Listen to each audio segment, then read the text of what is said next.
حي على الفلاح.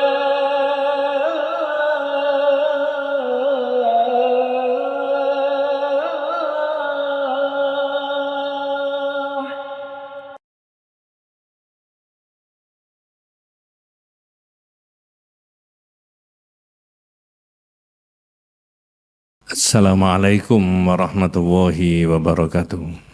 Innal hamdalillah nahmaduhu wa nasta'inuhu wa nastaghfiruh wa na'udzu billahi min syururi anfusina wa min sayyiati a'malina.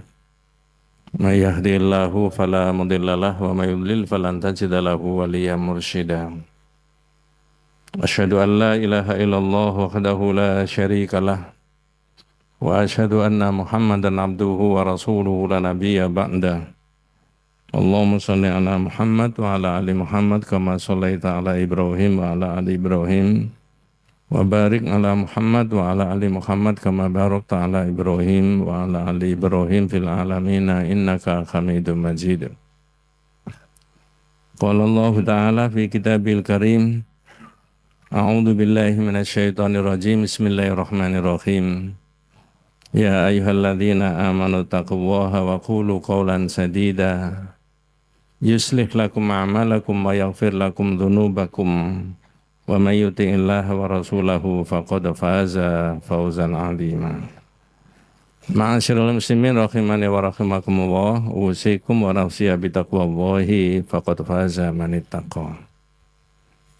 Para jamaah yang dirahmati Allah Subhanahu wa taala, mari bersama saya kita bertakwa kepada Allah Subhanahu wa taala.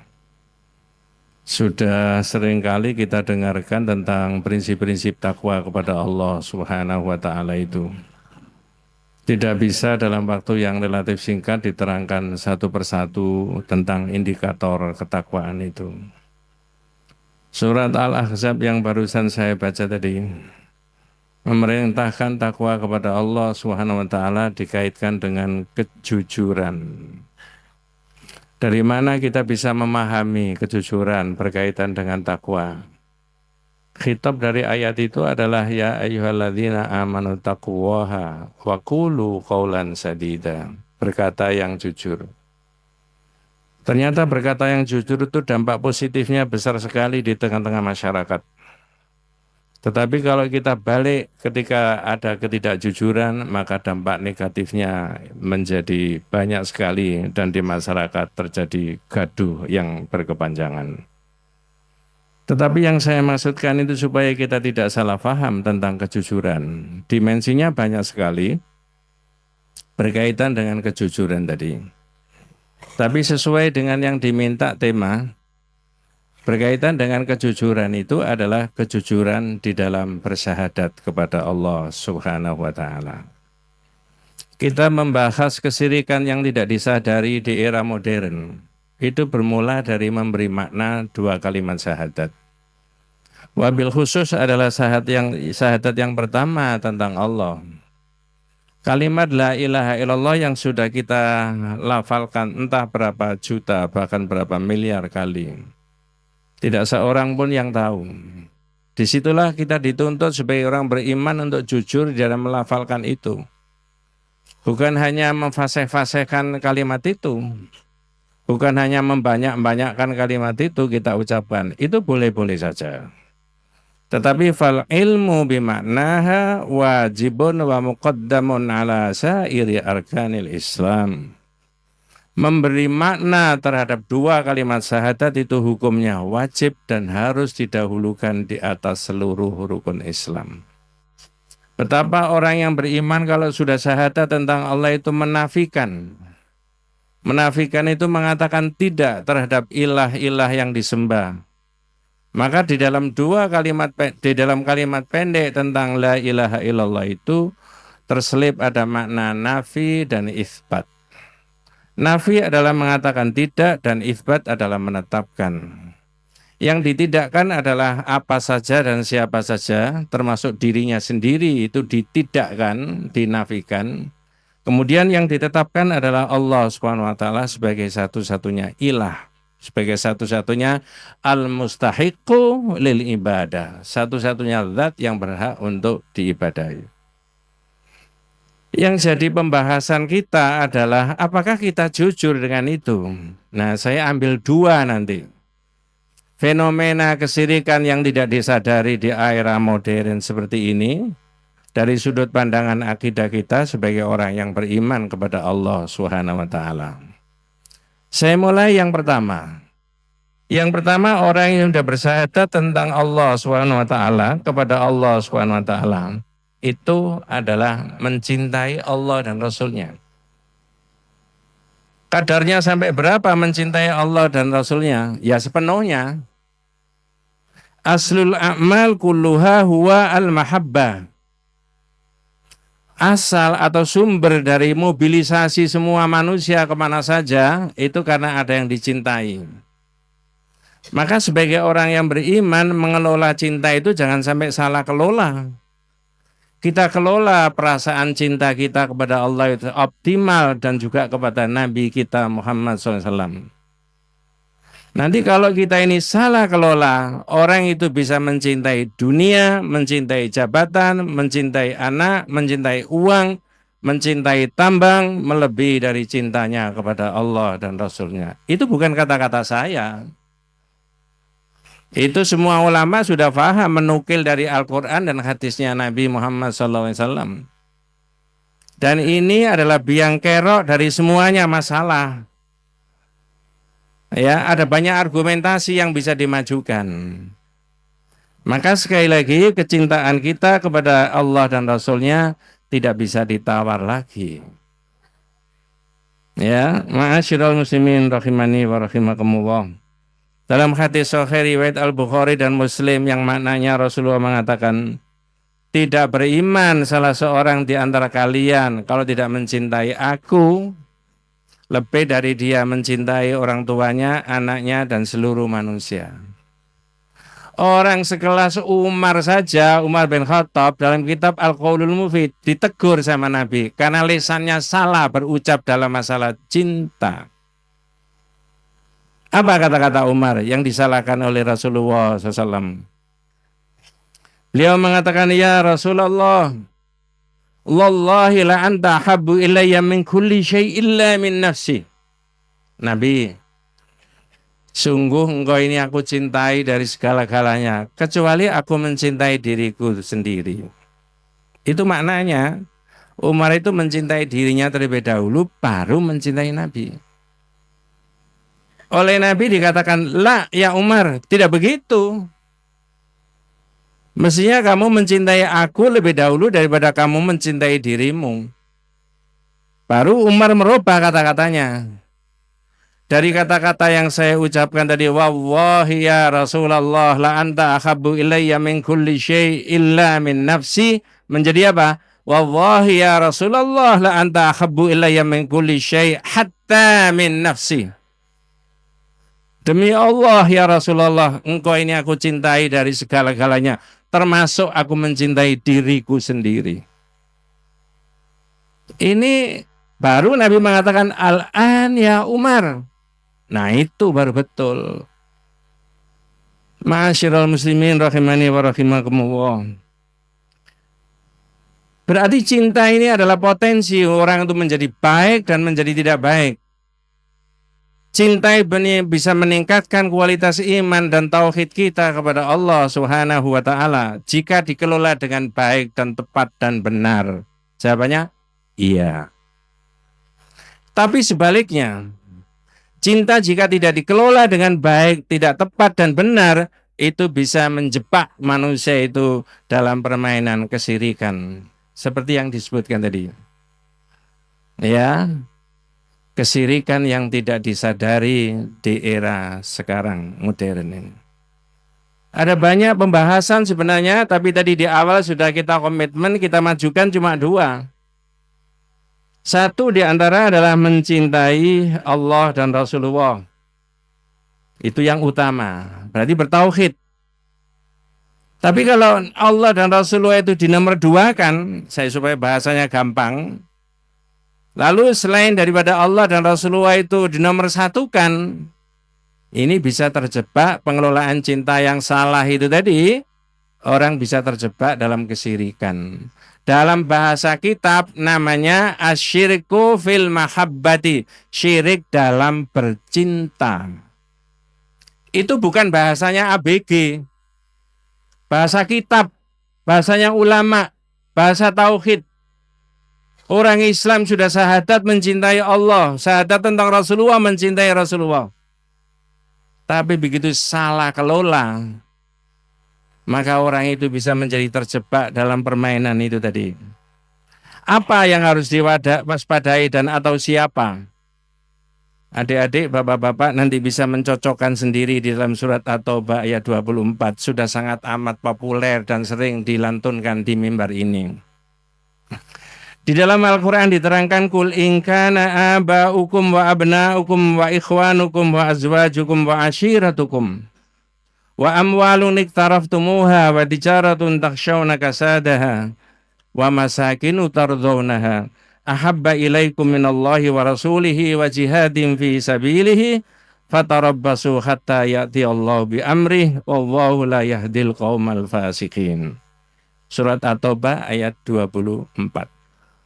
Di dalam surat, saya tidak menafsiri supaya tidak terlalu panjang lebar. Di dalam surat At-Taubah ayat 24 ada 8 poin. 5 kaitannya dengan manusia dan 3 kaitannya dengan harta benda yang selalu dicintai, diagung-agungkan, digadang-gadang oleh siapapun. Kalau kita menyadari bahwa kita itu manusia. Apa yang 5 kaitannya dengan manusia tadi? Kata Al-Quran, bapakmu, anakmu, saudaramu, suamimu dan istrimu, kemudian keluargamu. Normal, Pak. Yang ketiga yang tidak ada hubungannya dengan manusia itu apa? Harta benda yang kamu simpan, yang kamu sukai, perdagangan yang kamu takut rugi, dan rumah tempat tinggal yang sangat kamu cintai. Saat ayat ini ada, orang bisnis di bidang properti itu belum ada. Orang berbangga-banggaan dengan model rumah yang terkini dengan harga yang miliaran, bahkan triliunan, itu juga belum ada. Tapi Nabi sudah meletakkan dasar di awal berdasarkan wahyu. Kalau 8 perkara tadi lebih kamu cintai, adik-adik kalau mempelajari bahasa Arab, di tengah itu pakai isim tafdhil, ahabba ilaikum. Mencintai boleh, tapi ini lebih daripada kamu cintai, daripada cintamu kepada Allah dan Rasulullah dan perjuangan. Fatarabbasu hatta ya'ti Allah bi amri. Tunggu saja masa kehancurannya. Inilah yang tidak disadari oleh banyak kalangan, Pak. Mencintai harta benda lebih daripada cintai kepada Allah. Mencintai anak lebih dari cintanya kepada Allah. Nafsunya diikuti saja, nabrak hukum dan syariatnya Allah. Dikiranya itu bukan perbuatan kesyirikan. Saya tadi menyebut ini, saya ulangi lagi. Itu namanya asyirku fil mahabbah, syirik dalam bercinta. Kabarnya masyarakat kita itu lagi mengidap penyakit kronis seperti ini. Ya, dan tunggu saja masa kehancurannya kalau memang tidak bisa ditanggulangi dengan sebaik-baiknya. 1 tahun yang lalu di mimbar ini saya mengatakan tentang marhalanya Nabi. Nabi itu meletakkan dasar yang tepat di dalam membina dan membimbing umat, dan endingnya tidak ada orang mengatakan Nabi gagal memimpin umat. Tidak ada. Kenapa? Karena meletakkan dasar yang tepat. Apa yang diletakkan Rasulullah? Mohon maaf saya tidak mengulangi lagi. Pertama adalah marhalatut tauhid. Akidah tauhid ini didahulukan.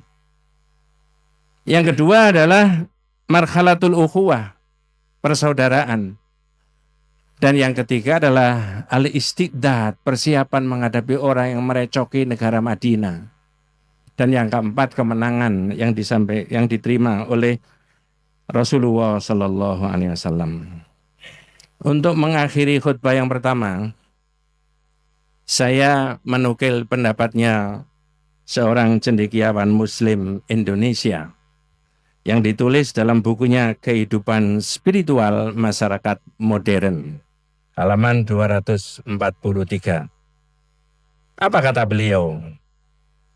Kesirikan terhadap berhala, kesirikan terhadap benda-benda langit atau benda-benda mati lainnya, atau syirik terhadap makhluk halus pada tingkat tertentu tidak lagi banyak menyita perhatian kita. Karena wujudnya dan pengaruhnya jelas, sehingga sangat mudah menghadapi dan menghindarinya. Selanjutnya, kata beliau, yang paling berat dan paling sulit adalah menghadapi kesyirikan yang dimanifestasikan dalam bentuk, tanda petik, kecintaan manusia terhadap harta benda, anak keturunan, dan jabatan. Saya rasa ini menukil dari semua kitab-kitab tauhid yang klasik tapi maknanya sangat modern. Bahwa kalau jenengan ditanya di mana kesyirikan modern, cinta dunia melebihi daripada cintanya kepada Allah dan Rasulullah Sallallahu Alaihi Wasallam. Ada ungkapan bahasa Arab yang menarik. Laisa minal khatar an takuna safinatu fil ma', walakinnal khatar ay yakuna al ma'u fi safinati. Tidak bahaya kalau ada perahu di atas air. Yang bahaya itu kalau ada air di dalam perahu. Ada kelanjutannya. Wujudul mu'min fid dunya ghairu muskilah. Wa minal muskilati an takuna dunya fi qalbil mu'min. Adanya orang mukmin di dunia itu bukan sesuatu yang aneh. Memang dunia isinya manusia, di antaranya adalah orang mukmin. Yang aneh dan bahaya jika dunia itu ada di dalam hatinya umat Islam.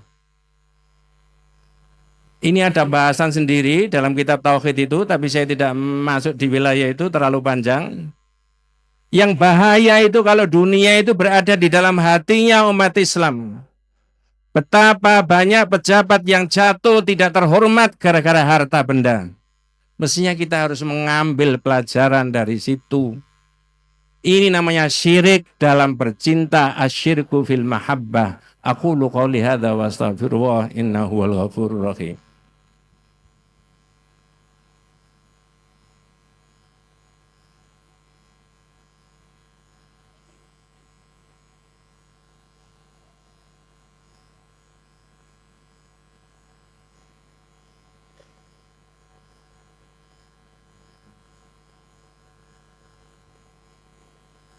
Alhamdulillahis samad.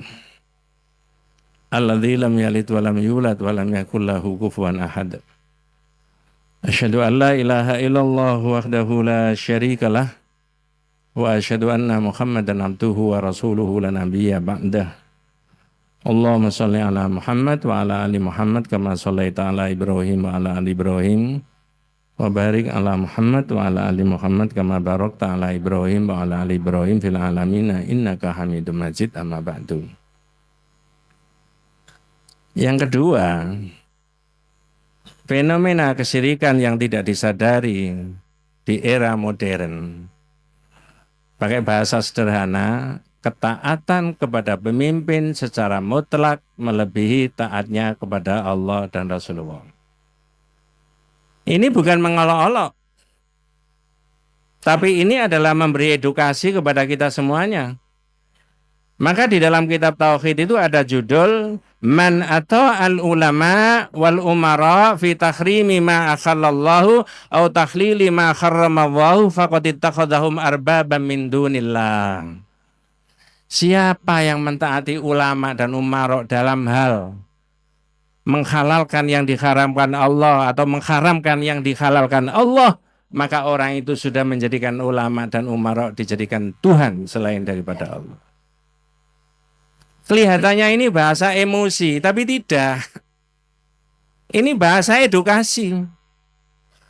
Oh, kalau begitu ketaatan itu tidak ada yang mutlak, Pak. Enggak. Adi bin Hatim Atha'i zaman Nabi, seorang Yahudi, itu pernah dikritik Rasulullah pakai ayat Al-Quran, Yahudi. Karena Rasulullah membaca satu ayat Al-Quran, ittakhadhu akhbarahum wa ruhbanahum arbabam min dunillah wal masih ibn Maryam, al-ayat. Apa orang Yahudi itu menjadikan pemimpin agamanya dijadikan Tuhan selain daripada Allah? Di depannya ada Adi bin Hatim Atha'i, protes ya. Ya Rasulullah, Lasna na'buduhum. Nabi, kami orang Yahudi itu tidak pernah menjadikan pemimpin kami dijadikan Tuhan. Baru Nabi menjelaskan, alaysa yuharrimuna ma akhalallahu fatuharrimunahu. Dan sebaliknya, bukankah kalau mereka mengharamkan apa yang dihalalkan Allah, kamu lebih taat sama memimpin daripada taat sama Allah? Jawabannya apa? Fatilka ibadatuhum. Kalau begitu kadang-kadang iya. Apa kata Rasulullah? Itulah caramu menjadikan mereka dijadikan Tuhan selain dari Allah. Sehingga ketaatan itu tidak ada yang mutlak, Pak, kecuali kepada Allah dan Rasulnya. Coba semua orang yang bersahadat itu berani mengatakan tidak kepada pemimpin kalau ada yang salah. Selesaikan persoalan. Ya. Dulu kita kenal adanya laporan-laporan itu asal Bapak senang. Tidak begitu di tauhid itu. Ya. Tapi kalau mentaati siapa-siapa lebih daripada taatnya kepada Allah dan Rasulullah, bahkan cenderung nabrak hukum dan syariatnya Allah. Itu namanya, yang kedua saya pakai istilah asyirku fit ta'ati, syirik dalam ketaatan. Ini bahasa Qur'annya klasik, bahasa kitabnya klasik, tapi maknanya sangat modern sekali itu. Ma'asyiral muslimin rahimani wa rahimakumullah, untuk mengakhiri khutbah yang kedua, mohon izin saya membacakan pidatonya Abu Bakar As-Siddiq. Orang pertama setelah Rasulullah Shallallahu Alaihi Wasallam. Begitu diangkat sebagai Amirul Mukminin, Khalifah. Dalam konteks sekarang bisa disebut sebagai kepala negara dan kepala pemerintahan. Begitu dilantik, diangkat, beliau menyampaikan pidato, ayyuhan nas, qatulitu alaikum walastu bi khairikum, fa in ahsantu fa'inuni wa in asatum faqawwimuni. As-sidqu amanatun wal kadhibu khiyanatun. Ad-dha'ifu fiikum qawiyyun indi hatta arikha alaihi haqqahu insyaallah. Wal qawiyyu fiikum dha'ifun hatta akhudhal haqqa minhu insyaallah. La yada'ul qaumul jihada fi sabilillahi illa dharbahum wa bidhulli. Wa la tashi'ul fakhishatu fi qaumin qatun illa ammahumullahu bil bala'. Ati'uni ma ata'tullaha wa rasulahu, fa idza asaitullaha wa rasulahu fala ta'ata li alaikum. Dalam bahasa populernya bahasa kita, wahai sekalian manusia, aku telah diangkat sebagai pemimpin kalian, padahal aku bukan orang yang paling baik di antara kalian. Jika aku berbuat baik, bantulah aku. Tetapi jika aku berbuat keburukan, luruskanlah aku. Kejujuran adalah amanah. Kebohongan adalah pengkhianatan. Orang lemah di antara kalian menjadi orang kuat di hadapanku, agar aku dapat memenuhi haknya insya Allah. Orang kuat di antara kalian menjadi orang lemah di hadapanku, agar aku ambil hak darinya insya Allah. Manakala suatu kaum meninggalkan jihad di sabilillah, pasti mereka akan ditimpa kehinaan. Dan manakala perbuatan maksiat tersebar di tengah-tengah masyarakat, niscaya Allah akan timpakan musibah menyeluruh kepada mereka. Taatilah aku sepanjang aku taat kepada Allah dan Rasulnya. Dan manakala aku durhaka kepada Allah dan Rasulnya, maka tidak boleh ada ketaatan kepadaku dari kalian semuanya. Kenapa pemimpin-pemimpin dunia, terutama yang muslim, tidak mengacu pada pidatonya Abu Bakar? Tidak ada kemutlakan dalam kepemimpinan di dalam Islam. Tapi kalau dia syahadat kembali ke sini, mengacu apa yang disebutkan oleh Abu Bakar, ini orang setelah Rasulullah, orang pertama. Lah orang yang hidup, pemimpin yang hidup di 2026 itu orang keberapa dari Rasulullah itu? Adikang seolah-olah dia itu sumber kebaikan dan kebenaran. Tapi Abu Bakar dengan khusyuk dan tawaduknya mengatakan, kalau aku taat sama Allah dan Rasulnya, ikuti. Tapi kalau tidak, jangan diikuti. Ma'asyiral muslimin rahimani wa rahimakumullah. Mari kita berdoa kepada Allah SWT Semoga Allah memberikan rahmat barokah hidayah kepada kita semuanya. Dan semoga hidup kita diberi umur panjang yang barakah oleh Allah SWT. Alhamdulillah hamdan yuafi ni'amahu wa yukafi'u mazidah. Ya Rabbana walakal hamdu kama yanbaghi li jalali wajhika wa 'azimi sultanik. Allahumma shalli ala Muhammad wa ala ali Muhammad kama shallaita ala Ibrahim wa ala ali Ibrahim. Wa barik ala Muhammad wa ala ali Muhammad kama barakta ala Ibrahim wa ala ali Ibrahim fil alamin innaka Hamidum Majid. Allahumma ighfir lil muslimina wal muslimat wal mu'minina wal mu'minat al ahya'i minhum wal amwat. Allahumma inna nas'aluka mujibati rahmatika wa azaima maghfiratika wal ismata min kulli dhanbin wal ghanimata min kulli birrin wa salamata min kulli ithmin. Allahumma inna nas'aluka min khairi ma sa'alaka minhu nabiyyuka Muhammad sallallahu alaihi wasallam wa na'udzubika min syarri ma sta'adzaka minhu nabiyyuka Muhammad sallallahu alaihi wasallam wa antal musta'an wa alaikal balagh la haula wa la quwata illa billahil aliyyil azim. Subhana rabbika rabbil izzati amma yasifun wa salamun alal mursalin walhamdulillahi rabbil alamin. Ibadallah innallaha ya'muru bil adli wal ihsan wa ita'il qurba wa yanha 'anil fahsya'i wal munkar ya'idukum la'allakum tadhakkarun wa la dzikrullahi akbar.